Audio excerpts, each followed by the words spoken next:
अस्सलाम वालेकुम भाइरो जी। त अॼु असां पढ़ंदासीं ज़मीर इशारो छा आहे, उन जा कहिड़ा क़िस्म आहिनि। त अॻु में असां जेको सो इसम जे बारे में पढ़ी आयासीं, उन खां पोइ ज़मीर जे बारे में पढ़ी आयासीं। त अॼु असां पढ़ंदासीं ज़मीर इशारो छा आहे। हाणे असां पढ़ंदासीं इशारे लफ़्ज़ जी माना छा आहे। इशारे लफ़्ज़ जी माना आहे ॾेखा या ॾेखारणु, ॾेखा या ॾेखारणु, यानी कंहिं शइ खे ॾेखारणु या ॾसणु कंहिं तरफ़ हीअ शइ जेका आहे सो हिते आहे। त हाणे असां पढ़ंदासीं ज़मीर इशारे जी डेफिनेशन वस्फ़। अहिड़ा ज़मीर जेके माण्हू या शयुनि या जायुनि ॾांहुं इशारे लाइ कमु अचनि तंहिंखे ज़मीर इशारो चइबो आहे। अहिड़ा ज़मीर जेके माण्हू या शयुनि या जायुनि ॾांहुं इशारे लाइ कमु अचनि तंहिंखे ज़मीर इशारो चइबो आहे। मिसाल ही, हू, इहे, उहे। हाणे इहे छा आहिनि, ज़मीर इशारो आहिनि। हाणे ज़मीर इशारे खे असां मिसाल सिखियासीं, हाणे जुमिलनि में सिखंदासीं, जुमिले ऐं मिसाल में सिखंदासीं त हिन जा जुमिला कहिड़ा आहिनि। ही किताब आहे, यानी किताब छा आहे, ही तव्हांजे वेझो आहे, तंहिंजे करे असां ही यूज़ कंदासीं, ही किताब आहे। ऐं उन खां पोइ जेको असांजो ॿियो नंबर आहे, हू जग आहे, हू जग आहे, यानी थोरो परे पियल आहे, थोरो मुफ़ासिले ते परे पियल आहे, इन जे करे असां चवंदासीं हू जग आहे।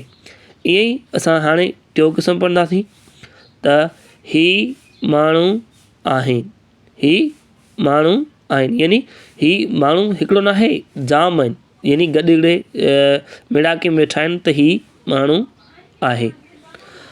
उनखां पोइ चौथो नंबर आहे हू, उहे जानवर आहिनि। हाणे उहे मीन्स परे आहिनि, परे आहिनि पर जजा आहिनि, इन जे करे असां उहे यूज़ कंदासीं।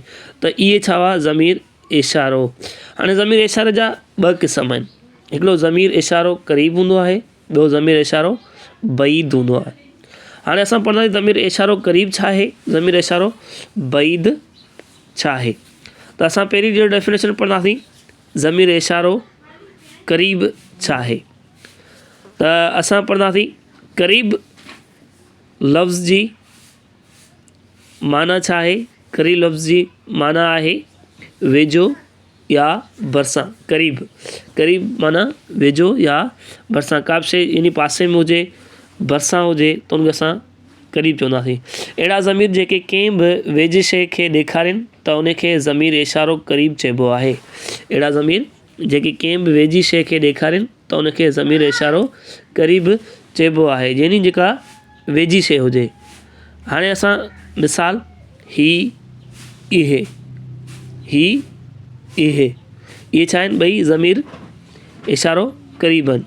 ही अंब आहे, ही अंब आहे, यानी पासे में आहे। इहे पखा आहिनि, यानी ॿई छा आहिनि, पासे में आहिनि। हाणे ही ऐं इहे ॿई ज़मीर क़रीब आहिनि। उन खां पोइ असां पढ़ंदासीं नंबर ॿियो, ज़मीर इशारो बईद छा आहे। हाणे बईद लफ़्ज़ जी माना छा आहे। बईद मीन्स परे या दूर, यानी जेका शइ असां खां परे हुजे, दूर हुजे। अहिड़ा ज़मीर जेके कंहिं बि शइ खे ॾेखारीनि, परे शइ खे ॾेखारीनि त उनखे ज़मीर इशारो बईद चइबो आहे। अहिड़ा ज़मीर जेके कंहिं बि परे शइ खे ॾेखारीनि त उनखे ज़मीर इशारो बईद चइबो आहे। हाणे मिसाल हू, उहे, हू, उहे, यानी परे आहिनि। हाणे असां उन जेके सो जुमिला मिसाल सिखंदासीं त हू ऐं उहे। हू वणु आहे, हू वणु आहे, यानी परे जे लाइ। उहे कुता आहिनि, उहे कुता आहिनि।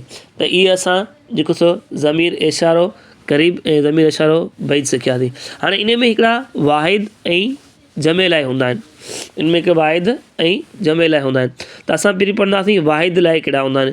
ही जाबिर आहे, यानी वेझो आहे पर अकेलो आहे, ही जाबिर आहे, अकेलो आहे।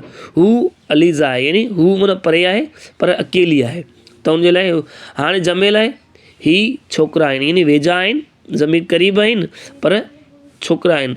उहे जानवर आहिनि, यानी परे आहिनि, जजा आहिनि, त हिन जे लाइ जमे लाइ आहिनि। आहिनि माना जजा थी विया, आहे माना अकेलो थी वियो।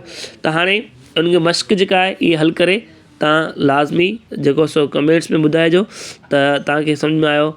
इहे किताब आहिनि, हू जावेद आहे, इहे खटूं आहिनि, उहे गाॾियूं आहिनि। हाणे तव्हां मां ॿुधाइजो कहिड़ा ज़मीर इशारा क़रीब आहिनि, कहिड़ा बईद आहिनि। अॼु जो वीडियो ख़तमु थियो, नेक्स्ट वीडियो मिलांजे। अल्लाह हाफ़िज़।